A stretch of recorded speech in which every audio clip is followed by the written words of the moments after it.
বন্ধুরা তোমরা সবাই কেমন আছো? আমরা ভালো আছি।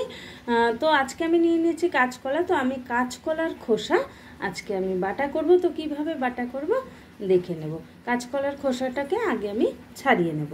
দেখো কাঁচকলাটাকে ছাড়িয়ে নিয়েছি, এই যে খোসা। আর আগেরও কিছু খোসা আমি রেখে দিয়েছিলাম, আমি ফেলিনি, সেই খোসাগুলো দিয়ে একসাথে এবার কিন্তু কাঁচকলার খোসাটাকে আমি সেদ্ধ করে নেব। একটু কাঁচকলার খোসাটা সেদ্ধ বসিয়ে দিয়েছি জলে, এর মধ্যে আমি সামান্য হলুদ দিয়ে দিয়েছি, তাহলে কাঁচকলার যে কষটা থাকে সেই কষটা বেরিয়ে যাবে। দেখো কাঁচকলার খোসাগুলো সেদ্ধ হয়ে গেছে, আর দেখে বুঝতেই পারছো কাঁচকলা থেকে যে কতটা কাঁচকলার খোসা থেকে কতটা কালো জল বেরিয়েছে। আমি এবার এটাকে ঠান্ডা জল দিয়ে ধুয়ে ছেঁকে ঠান্ডা জল দিয়ে ধুয়ে নেব, ধুয়ে কিন্তু পেস্ট করে নেব। পেস্ট করার জন্য আমি দেখো নিয়েছি এখানে কাঁচা লঙ্কা, আর নিয়েছি কিছুটা রসুন, কাঁচা রসুন এর সাথে কিন্তু কাঁচকলার খোসার সাথে একসাথে পেস্ট করে নেব। আর এখানে একটুখানি কুচিয়ে নিয়েছি রসুন, এই রসুনটা আমি ফোড়নে দেবো। এবার কাঁচকলার খোসাটা পেস্ট করে নিয়েছি। এদিকে গ্যাসে কড়াই বসিয়ে তেল দিয়ে তার মধ্যে সামান্য কালো জিরা দিয়ে দিয়েছি।